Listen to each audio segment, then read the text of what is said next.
আসসালামু আলাইকুম ওয়া রাহমাতুল্লাহি ওয়া বারাকাতুহু। সম্মানিত ভাই বোন, সারাদিনের রুটিনে আমরা কয়েকটি ভালো ভালো অভ্যাস গড়ে তোলার মাধ্যমে আমাদের সারাদিনকে আরও বেশি প্রোডাক্টিভ করতে পারবো। যে কাজগুলো বা যে অভ্যাসগুলো আমাদের অবশ্যই নিজেদের মধ্যে গড়ে তুলতে হবে। এর মধ্যে প্রথম, দিনের শুরু হওয়ার আগেই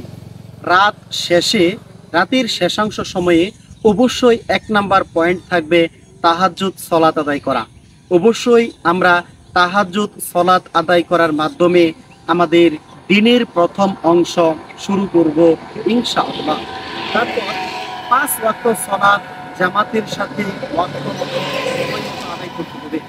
এর মধ্যে ফজরের সলাত দিয়ে শুরু করতে হবে।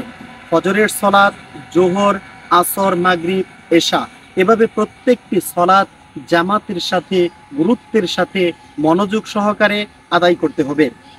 তারপর 5 ওয়াক্ত সলাতের আগে এবং পরে যে সুন্নত সলাতগুলো রয়েছে সেই সুন্নত সলাতগুলো খুব ভালোভাবে আদায় করতে হবে।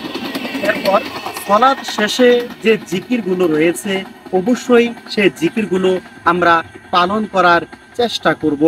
এটা আমাদের জন্য, নিজেদের জন্য বাধ্যবাধকতা করে নিব।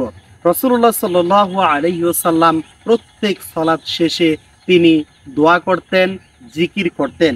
ফজরের সলাত শেষে সূর্য ওঠার পর থেকে শুরু করে দ্বিপ্রহর পর্যন্ত আমরা সলাতুদ দুহা, দুহার 2 রাকাত সলাত আদায় করব।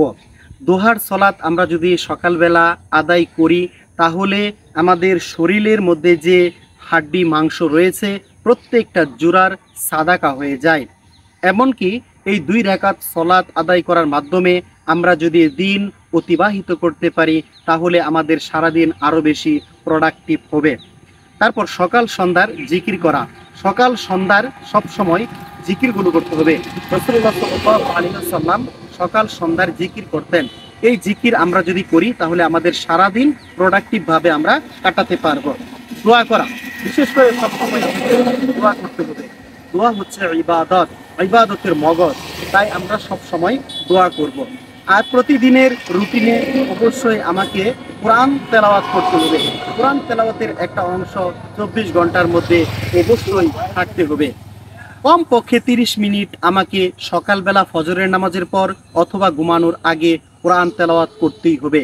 এই কয়েকটি ভালো অভ্যাস গড়ে তোলার মাধ্যমে আমরা আমাদের সারাদিনের রুটিন আরও সুন্দর করতে পারি, আমাদের আমলগুলো সুন্দর করতে পারি, আমাদের দিনকে খুব ভালোভাবে প্রোডাক্টিভ করতে পারি। আসুন আমরা এই সকল কয়েকটি ভালো অভ্যাসগুলো গড়ে তুলি। আরও যে ভালো ভালো অভ্যাসগুলো রয়েছে সেগুলো আমরা খুঁজে খুঁজে আমল করব। আল্লাহ তাআলা আমাদের প্রত্যেকের নেক আমলগুলো কবুল করুন এবং ভালো ভালো এই অভ্যাসগুলো গড়ে তোলার তৌফিক দান করুন। আমিন ইয়া রাব্বাল আলামিন।